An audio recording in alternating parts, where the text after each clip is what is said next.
Hey listeners, thanks for joining us today. Leah and I are working behind the scenes on a fun project for LinkedIn, and we'll be taking a break from recording a new episode this week. We pulled out an old episode to share with you today, one that has been highly downloaded and positively reviewed. You can find us back here with our regular programming on July 19th. We're sharing our episode on the power of coaching. As coaches, we're constantly working with people who want to improve and transform. And coaching has a specific skill set that anyone can learn through continued practice. Its magic works in situations where friends, colleagues, or even you feel stuck. I love a good self-coaching moment. In this episode, you'll learn about what coaching is and what it is not, including the most important skills for being a great coach. You'll hear an unscripted coaching session between the two of us, really getting a feel for putting these skills into action. And hopefully you will walk away with a greater understanding of the power behind talking less and listening more. We'll see you on the other side. How can you listen more and talk less?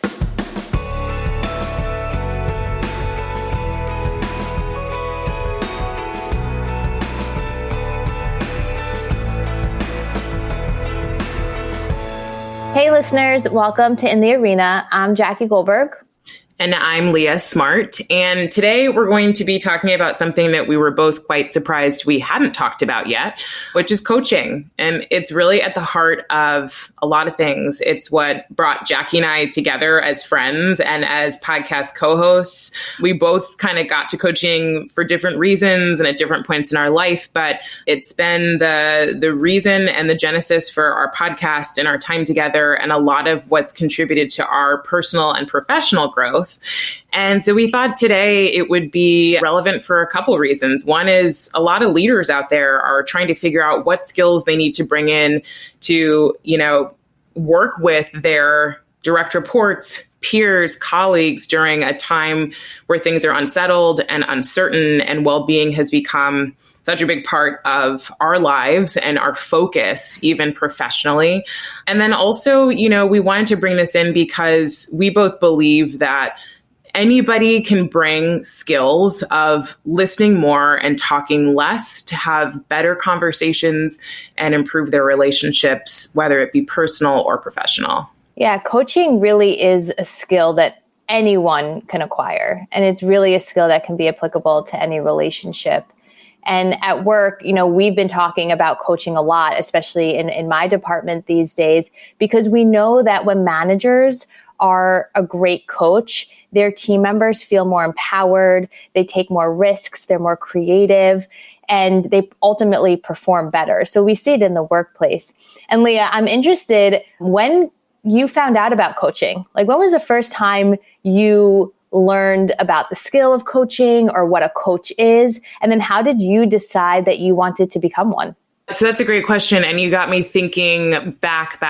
So Marie Forleo was the first introduction I had to the idea of life coaching or coaching in general. She's been doing this for a number of years. And I've always been intrigued by Marie, but I didn't really do anything about it. I just it was sitting in the background for a while. I'd say my early 20s was when I found out about Marie Forleo. And then I decided to hire a life coach in 2017. I was ready to make a career move and just, had gone through a major transition in a physical move also across the country. And I hired a life coach. And she was really instrumental in helping me make some decisions I needed to make career-wise. Still didn't really get what she was up to. Didn't really now that I know the skills, I recognize some of what she was doing. And it intrigued me. And I was kind of like, this could be an interesting path. And then it really hit me with someone who's now a friend and a mentor named Jenna in 2017, who is an executive coach. And she'd come into LinkedIn to do a session. And I was really intrigued by the work she was doing. And I remember looking at her doing this session for a program I was running. And I was like, that's what I want to do. And I just knew, and I didn't know how I was going to get there or what was going to happen, but I knew it was what I wanted to do. And I didn't even really know why, to be honest. It was intuitive. So this hasn't been like a life goal of mine. I think it really had to do with a lot of personal transformation that I was at the start of. And then, I went up to her afterwards and said, how do I do what you're doing? She said, let's talk. And she was the person who sort of laid the path out for me.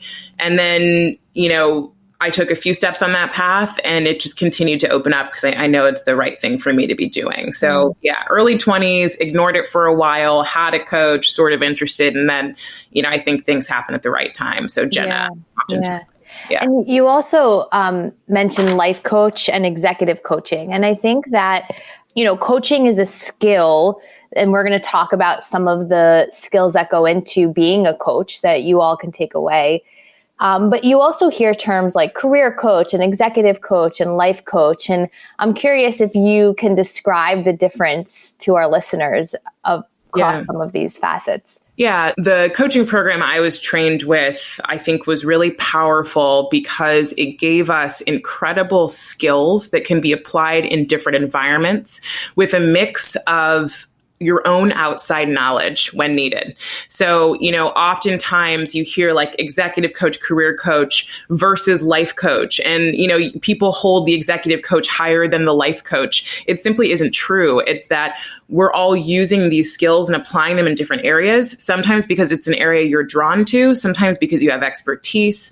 So as an executive coach or career coach, you might bring in other tools or frameworks that are relevant to career development or professional development that you wouldn't bring in as a life coach. But I think the beauty of coaching is it doesn't put you in a box. It's not like going to college and picking your major and you can only do the thing in that major, which we all know. Well, actually, maybe that is a good example because nobody does what they major in. But it's really like getting really nice foundation and choosing how you'll apply it based on where you're drawn and the skills that you have. So all of those titles, I tend to find people get freaked out by life coach or they think it's hokey or woo-woo. It's not.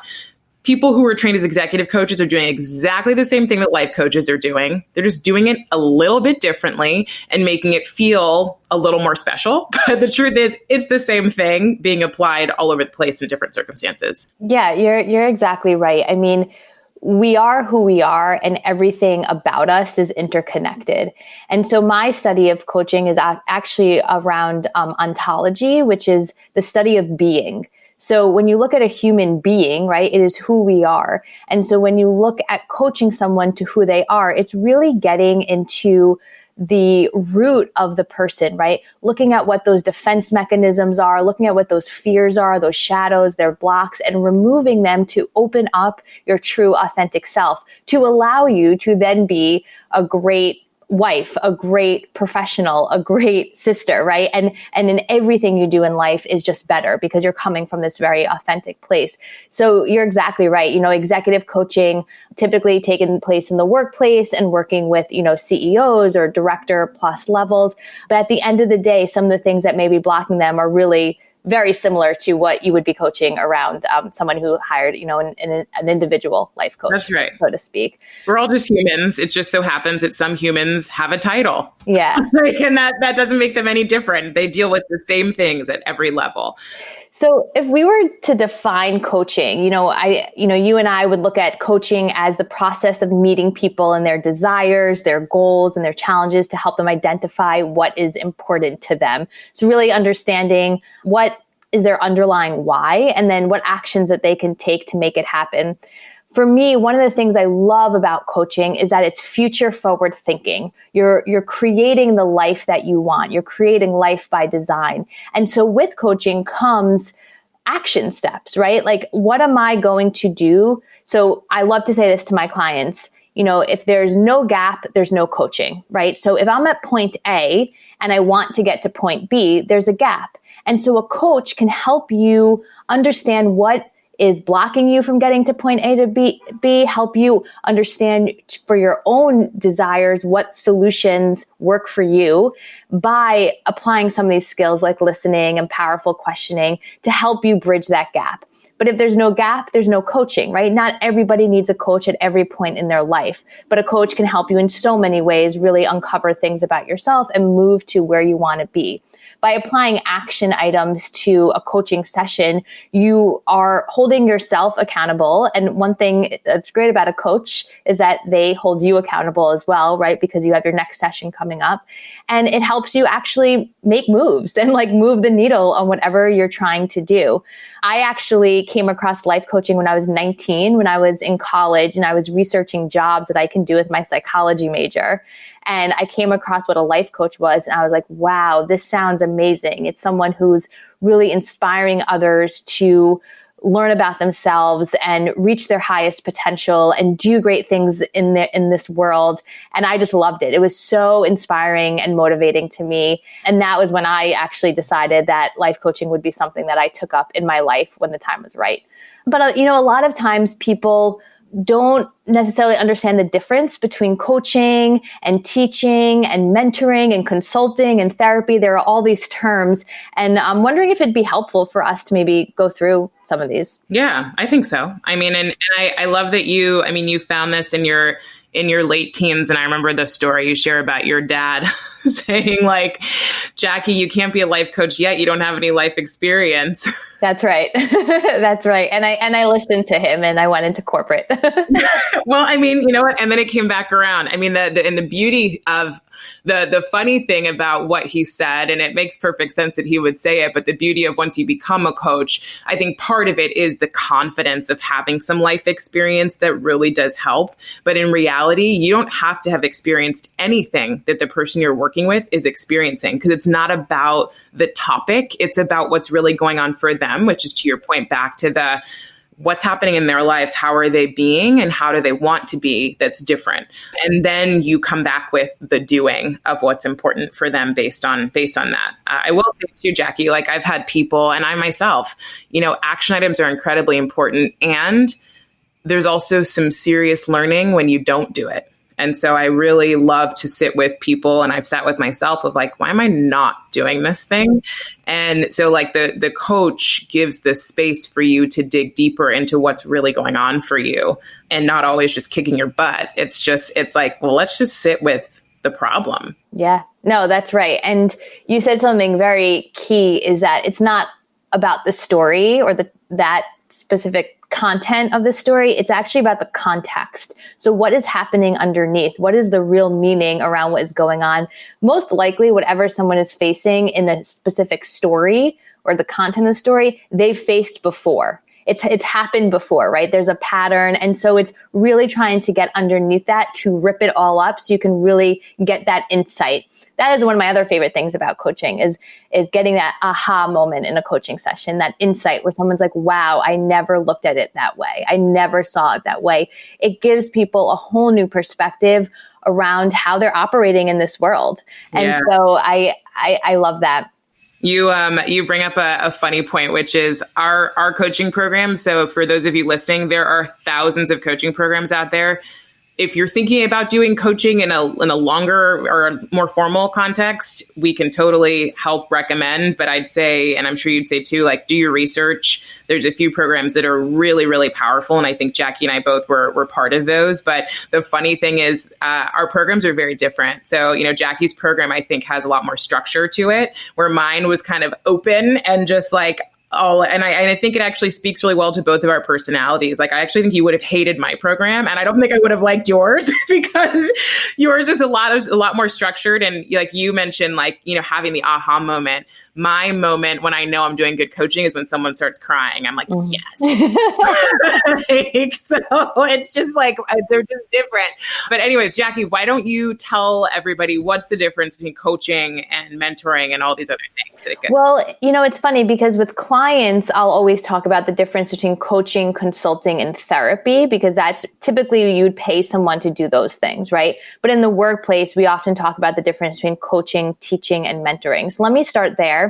So teaching is when, you are literally showing someone how to do something. You are showing them whatever that task is. Mentoring is using your past experience and sharing your past experience to advise someone on where they're at, right? So you're really it's almost like giving advice. You're sharing that past experience. Coaching is actually just listening to the challenge that someone is having and asking powerful questions to get them to come up with their own solution. So you are not advising, you're not sharing your past experience, you're not showing them how to do something. Now, within a coaching session, those things may come out, right? You may say to a coachee, can I share my opinion with you? Or can I share a past experience? Or let me share a past experience right now with you that may help you in thinking through something. But you are calling it out as something different than coaching. Coaching is not about, giving advice. And what's so funny, Leah, and I know we've spoken about this in the past, is that in both of our programs on day one, we'd go around and say, why did you want to be a coach? And why did you sign up for this program? And so many people, including me, including you, said, I'm that person in my friends group that people come to, or my friends come to, or my siblings come to ask for advice. And I'm just really good at giving advice and just like sharing my wisdom and so forth. And that is not what coaching is. Like, it comes into play, of course, at times, but that is not what coaching is. So when you look at coaching versus consulting and therapy, consulting is I'm an expert and I'm coming in to understand what your problem is, go back to my desk, put together a solution and hand it to you and say, here's what I think you should do. That is consulting. Now, when you think about therapy, therapy is past-based. So you're really looking back into your childhood, you're looking back into past behaviors and really dissecting and understanding what is causing a certain, way of being in the present.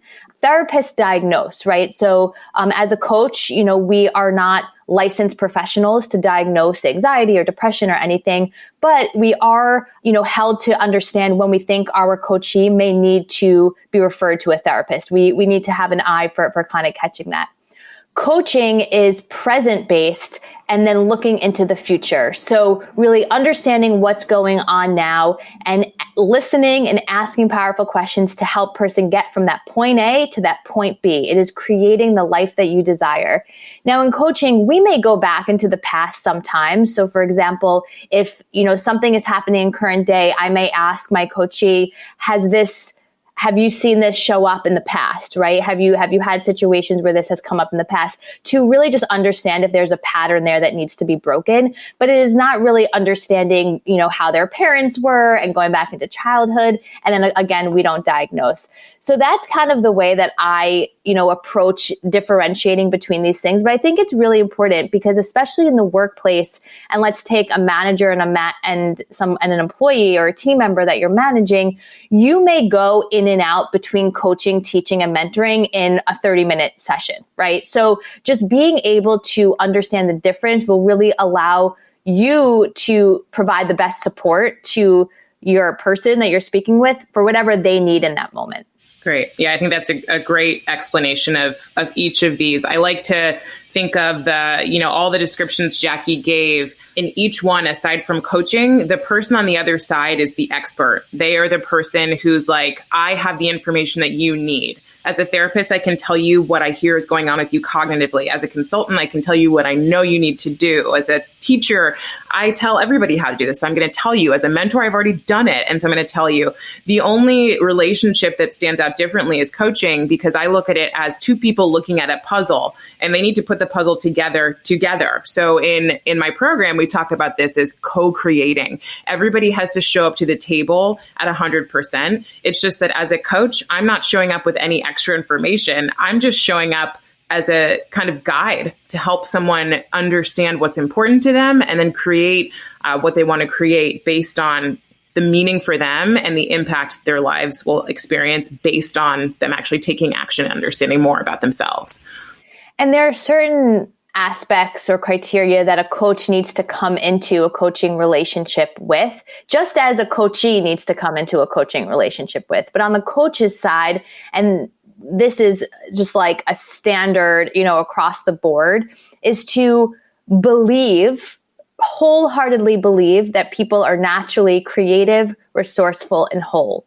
If you as a coach are coming into a coaching session and you don't believe that about your coachee, you will never help them get to the place that they need to get to because you don't believe in them being naturally creative, resourceful, and whole. There needs to be that belief to appropriately coach someone, right? And that is just like a huge piece of being there for someone else, I'd say.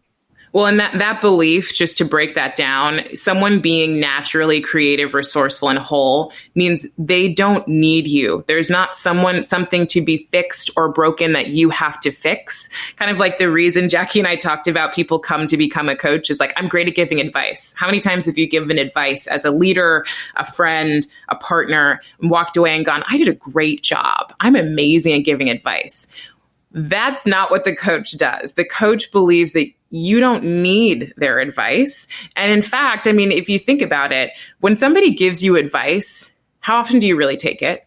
Most of the time you don't. And when you do, if it's not the action you actually want to take, you set up a situation where someone could resent you, where they didn't do what was true for them and they betrayed themselves. And so what you want to do as a coach is lead people to the truth, which is they are wholly able to decide how to move forward in their lives. And they are the expert on themselves. You are not the expert. Yeah, great point. And also, I remember, learning, and this always has stuck with me, like as coaches, we are not looking to fix problems. That is not what this is about. There are no problems to be fixed. We are really helping guide someone towards being their best self. Like that is really what it is.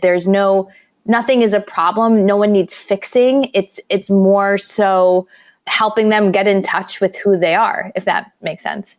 Yeah. And I think there are a number of circumstances where coaching or coaching skills can come into play. And so Jackie and I as coaches have clients that we work with who, come to us and, say, I've got this, they put it on the table, but it doesn't like necessarily have to be like that. You can actually coach someone or bring coach like skills in a few different circumstances. And what we found, and we were talking through, what are the reasons that you'd coach someone? It kind of all comes back to being stuck. Something has got you stuck. And so you're sitting with it, and unfortunately, fortunately, you're not able to move forward in a way that makes sense for you. And so you need to actually take a deeper look at something to decide how you want to move forward. And back to what Jackie said about coaching, there's a gap, right? There's typically a gap. There's a point A where I am, there's a point B where I need to get, and I'm stuck. I'm not there yet. I need to take a deeper look, and then I need to create some action steps. So, when someone's stuck, is a great point to think about bringing in some coaching skills, which we'll talk about, and Jackie shared earlier with powerful questions. And so, what we're going to do is do a little bit of a demo for you all to show you what coaching looks like with a real topic. So I'm going to coach Jackie on a real topic for her. One of the things that is really important with coaching is it's got to be a real authentic topic. And typically you want it to have a charge. Like when I think of the importance of a charge, it's got to matter. So, if I think of a scale of 1 to 10, chili pepper charge, I think it needs to be somewhere around a 5 at least. So it needs to have some meaning for you. And the other thing is, in a coaching conversation or in a moment you decide to ask another question, it doesn't mean that you're going to get this person to a perfect end and wrap them up in a bow and they're going to be good to go. I personally, I'm sure you too, Jackie, have left sessions where I've left people just crying. Like we've gotten off the phone and they're just crying. And that's okay. Because again, we have to believe that people are whole enough to figure out a next step, to pull themselves back together and to move forward. So really important. If you're still going, I don't know when to coach, take a moment and notice when you're about to give advice. And instead of giving advice, ask a question. Yes. I was going to double down on two things you said. And one of them was that exact point, because you said it, like we are both coaches. So we have people who are coming to us and asking, or have a challenge and we're coaching them through it. But you can be a coach to anyone, a friend, a sibling, a parent, right? And so it's exactly to your point is how can you flip it on its head? The other thing that I see people do often, especially in the workplace, is the coach has the answer, or they think that they have the answer, and they ask questions to lead the person to get to that answer. That is not coaching. As a coach, we don't have all the answers, right? You had said this before, we are not experts. So even if we think we have the answer, then don't coach, right? Then give them the answer, right? If there's one clear answer, give them the answer. If there's a myriad of answers, then coach someone to come up with the answer that's best works for them, right? So that's kind of the differentiation there. I do see a lot of mistakes happening when coaches try and lead someone to get to someplace. Yeah. And I will say, like, just an aside for anyone who's thinking about using these tools, don't define yourself as a coach until you've gone through a program. Right now, what we're sharing with you is how to bring more coach-like skills, right, into a conversation. That's right. Great. All right. So Jackie decided to go on the hot seat, and we'll see how it goes. I have no idea what the direction is going to be. So she's going to share a topic, and we're going to do a quick coaching, and then share a couple of the skills that we walked through, so you all can get a sense of how you can bring this into your everyday life. So Jackie, what is on your mind? So, something that I think that I do well, but then there are moments where I really feel like I don't do it well, is finding balance in my life. So juggling, a day job, juggling a life coaching practice on the side with my relationship, with my family and my friends and my health, working out and cooking and eating well, and my hobbies and all the personal stuff that is so critical to my life. I'm finding right now that I'm definitely in this, cycle of overwhelm, right? Where I am trying to find the balance by shutting off work and going into my personal life at the end of the day. But then I do feel like I'm not doing anything extremely well, right? I'm not showing up at work 100% to my capability, or even if I am to other people, I feel like I'm not doing it right for myself, or I'm, ordering in instead of cooking because I'm slacking on eating healthy that day. So even though I feel like I'm managing the finding balance, I don't feel like I'm doing anything really well. And that's where I feel stuck. And maybe it's a time thing, maybe it's, I don't want to say I don't have enough time, because it's I just know time is an illusion. You create time for what's important to you. But I that's kind of where I am right now, is I want to be doing everything really well. And I'm struggling, finding the balance between all of it. Great. Thanks for sharing that. So is the topic finding balance, or is the topic I need to be doing everything well, and how can I do that? Can it be both? How about this? Which one's more resonant for you right now? I guess finding balance, because balance would mean that I'm okay and accepting wherever I'm at with everything else. Okay, great. So finding balance. Got it. And you said at the beginning, nobody could see her eyebrows, but you said, I think I do balance well, and her eyebrows went up. So I'm curious about exploring that. But first, I just want to know, what is balance to you? Calm, feeling calm, feeling like making space, or having time for all aspects of my life, the ones I mentioned before, and feeling good about all aspects of my life, feeling, again, calmness and joy in everything, and feeling like I'm having that throughout. Mm. So balance is about calm. You said that twice. Mm-hmm. Yeah. Can you talk a little bit more about what else balance gives you? I think equanimity. I guess that is just a synonym for balance.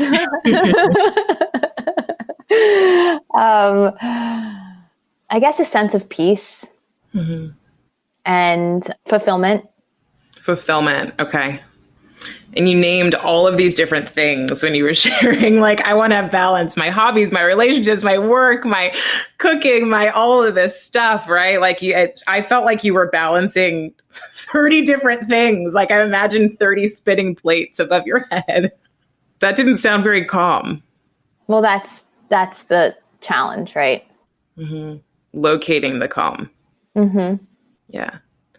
So tell me, when you're thinking about balance, and you're living in balance, and you feel really calm in this place, if you could think back to a moment, what's happening in your life?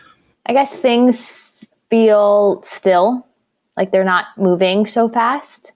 Mm-hmm. And you also mentioned, I want to be able to do everything really well. How do I do everything really well? What role does that play in balance? I think it's being present right? Like, I think being present in any given moment will allow me to do what I'm doing in that moment well and not think about all the other things, right? I think that's where I get stuck, is like managing the other things while I'm in the present moment. So those things pull you out of the present moment. Right. And then I feel like I'm not giving my all to whatever I'm doing at that time. Yeah. So the image is like, instead of 30 spinning plates, you just want one spinning plate at a time. Maybe it's not even spinning. Yeah, I want one still plate. One still plate. Awesome. Right. Great. So one still plate from 30 spinning plates. And what I'm hearing too is like we went from balance to calm. Well, we actually talked about doing everything really well. And then balance, and then calm, and now presence. And I'm curious, is presence a value of yours, or what value are we circling here, if not presence?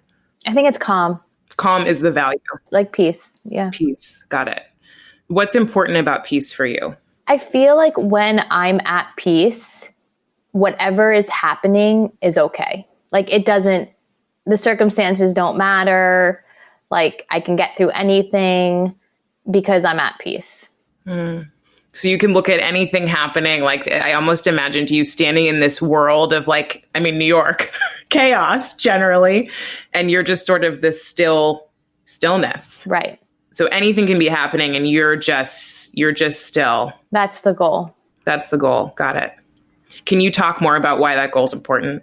I guess there's a sense of strength there, like for me, like I feel strong and I feel, I guess, peace. Having a sense of peace brings me fulfillment regardless what I'm doing.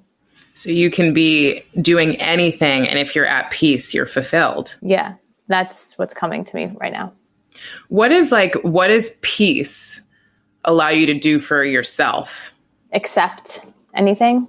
Accept anything, yeah. So sort of like, I don't know, I'm a very visual person. So imagine you like open, like when you're in peace, you're kind of just open. Yeah. So I think it's bringing me back to like with anything that comes my way, if it's, 30 spinning plates, I can accept the reality of what's going on and know that it's okay because I'm at peace and like the job will get done. It'll be done well. Like it'll be fine. Right. Like, so that's the ultimate goal, is to be in that state all the time so that as things, again, come my way, I'm able to be with it. Yeah. And when you're in this state of peace and 30 things can come your way and you're just in this calm, so now you're calmly somehow spinning 30 plates because you're at peace. How does that allow you to be for others in your life? Calm for them, right? So when they're spinning other plates, I can show up for them, model for them what it can be like if you allow it to not take over. So you're modeling for them, and are you spinning any of their plates, or are you? No, I'm not taking on their stuff. You're not, okay. You're keeping your plates and you're going to show them how to I got enough plates spinning, all right? Okay, great. Cool. Okay, so you're modeling for them, and so then you become for these other people a great model for what it means to be calm and at peace and be okay and open with whatever's coming their way. Yes. That's beautiful. Awesome. So tell me, this is like the dream Jackie, right? Like she's showing up at peace. She's calm. Tell me what the challenge is for you now. How do I put that into action? How do you put that into action? Where is it missing? During the workday when I have 30 plates spinning and I'm trying to grab a hold of them. Yeah. What's it like when you know you have these 30 plates during the workday? What's that like for you? Overwhelming sometimes. Mm-hmm. And what else? There's definitely positive aspects to it, right? Like at the end of every day, I do gratitude and I am always grateful for my job. Like every single day, grateful for my job. I'm grateful to be busy, to be working with amazing people, to feel like I'm making an impact in others' lives. So there's a lot of benefits to that, right? Because if I wasn't spinning 30 plates during the workday, I'd probably be complaining that I was bored. Okay, so these are good plates. And then I'd probably be needing to get coached on finding more fulfillment in my day job. So Jackie is actually a circus performer. She knows how to spin on 30 plates, and it's a good thing. This is a positive thing. Great. So we don't actually dislike all these plates. It's just, how do you put into action refinding your piece? Yeah. And it's not getting caught up in the plates, right? It's seeing them, but not like getting caught up in them, allowing them to kind of be and knowing and accepting that it's all okay and it'll all be okay. Like there's nothing to stress about. There's like, that's kind of the mindset that I want. That's the state that I want to be in, all like as much as possible. Mm-hmm. What do you do to get yourself present normally? It's easier when I'm talking to someone, because like when I'm speaking with someone and sometimes like I'll have a thought or like my mind will go elsewhere. I'm because I meditate every day. I've been really accustomed to like bringing my thoughts back to the present and like just being like, no, pay attention. So it's easier when someone else is in front of me. I don't know. I mean, it starts with catching myself when I'm not being present. I'm envisioning like you putting a note up on your desk that just says like, be here now, or like, putting it on your phone as a reminder. Yeah. With all these spinning plates, Jackie, I want to ask you, what do you need to say yes to recreate this calm? Myself. What's that mean? I guess it's like one of the reasons why I feel like I can get into this state is because I do care so much about others. And like, I'm a type 2 on the Enneagram. I'm very much, thinking about other people, about them, but also about how they perceive me. And like, it's a lot about others and it's exhausting. So I think that this comes into play a little bit, right? Because I'm often thinking about like the whole perfection thing, like doing things extremely well, right? Like I know I'm doing things well, but in the eyes of someone else, but then when it comes to my own standards, it's a little bit, different. But it's like, I do care about what others are seeing as my, me doing something well, like that takes a lot of weight. Right. But then I don't know, but I also do put on myself. So it's kind of different there. But I guess in general, there's a lot of energy that goes into thinking about others and what others think and like balancing for others versus balancing for myself. So when you asked, like, what do I need to listen to? Is that say yes to? It's like doing things for myself and not for subconsciously what I think will be good for others, if that makes sense. Mm-hmm. I don't know. That's what's kind of coming up. It sounds like it's about saying yes to your own needs. Right. Yeah. What would that look like? Being okay, saying no, being okay with things just not getting done. If I just feel like, that's okay to do. Like if I was, obviously I wouldn't drop the ball on like important things, but it's like recognizing that it's okay not to do everything extremely well, I guess. Right. Yeah. And when you have those moments of like, oh my gosh, I'm not doing everything extremely well, because it's bound to happen. That's like your little inner critic roiling up. What can you do to calm that voice? I think that I can like say to myself, like legitimately say to myself, it's okay. It's okay. Like that, to me, that like actually really resonates. Like, it's okay. It's okay. And like telling myself that, right? Like, because you telling me that or my manager telling me that, like it's helpful, but like it really needs to come from within. Yeah. So you're able to just look at all the craziness and go, I'm not performing perfectly, and it's okay. And it's okay. Great. Thank you. Thank you. That was great. Thanks for being so open to being coached. Thank you for being a great coach. I feel a lot better. I feel more at peace. Great. We're at peace. I love it. So I'm going to follow up with this. What are you going to do now? Definitely use that inner voice to bring myself to calm by saying, it's okay. It's okay. Bring myself to acceptance and peace. Great. And how will I know that you're going to do that? I'll give you a follow-up in a few weeks. In a few weeks. Okay, great. Awesome. So that was an example of coaching, not knowing where it was going to go and just kind of following Jackie's lead with what she was saying. Jackie, what was that like for you?